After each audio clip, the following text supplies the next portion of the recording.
Israël là, c'est comme ce que les enfants d'Israël avaient fait leur Messie. Quand il était venu, il n'a personne. Oh. Donc tu veux dire quoi par là? Que ce frère qu'on a laissé à la pâtisserie là, c'est lui le Messie et moi Israël. Oh mais franchement tu me déçois. Mais d'ailleurs, tu peux toujours repartir comme ça, il va te prendre au mariage, comme c'est ce que tu veux. Oh. Toi tu es vraiment idiot. Ouais c'est ça. Attends lorsque tu n'auras plus un frère pour te prendre On au s'en mariage. fout. Continue.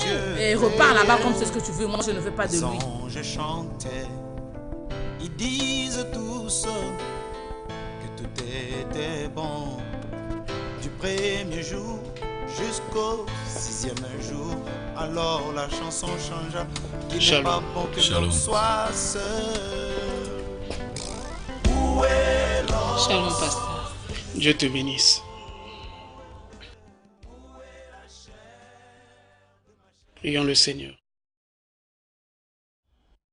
Seigneur Dieu Tout-Puissant, Père éternel, nous venons à toi, ô Dieu Tout-Puissant, afin que toi seul, notre Créateur, tu puisses nous assister durant ces instants. Chasse tout esprit qui ne confesse pas ton nom, au nom de Jésus-Christ. Amen. Amen.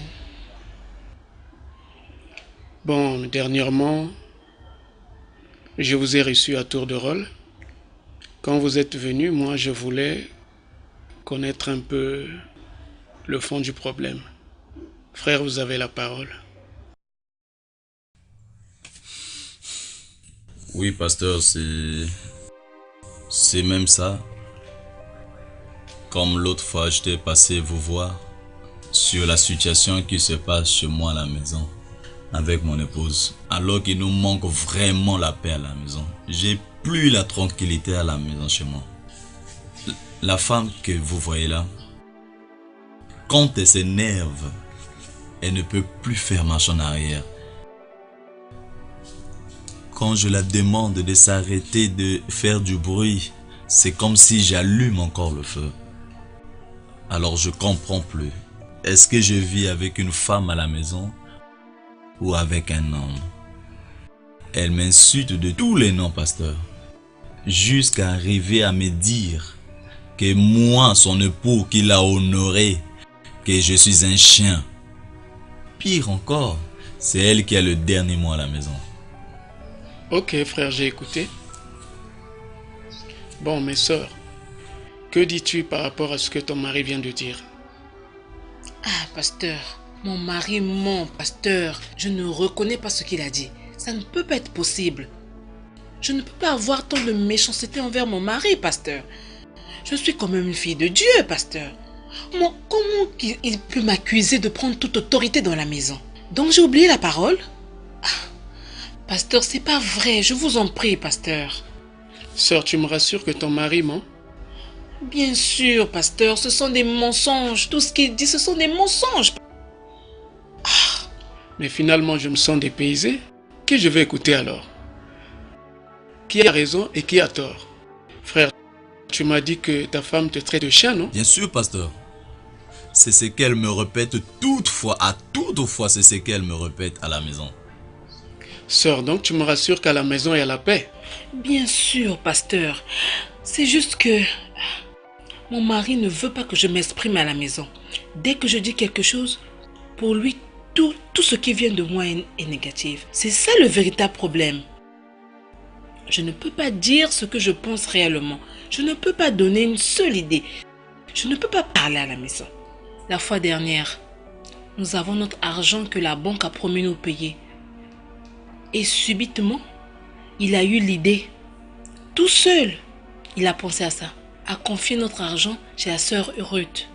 Par le biais d'un commerce, une boutique qu'on devait ouvrir, sans pourtant me consulter. Et le simple fait que j'ai refusé que notre argent soit confié à la sœur Ruth, ça nous a emmené tout un tas de problèmes dans la maison. N'ai-je pas le droit de contribuer dans la maison?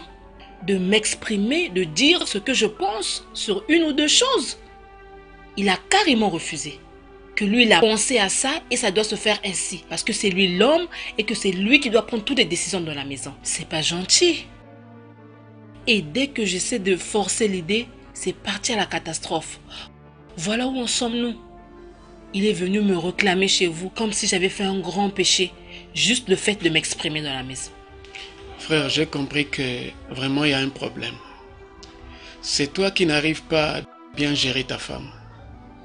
Parce que dans la maison, il faudrait qu'il y ait la compréhension. Il faudrait qu'il y ait le dialogue. Quand il n'y a pas de dialogue, il n'y a pas la paix dans la maison. Il faut aussi écouter ce que ta femme dit.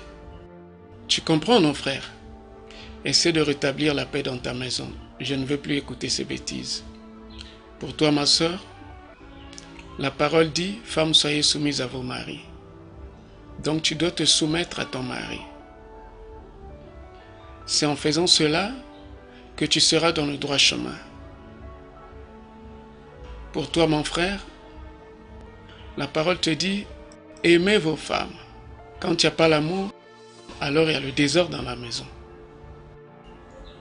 Ok, prions.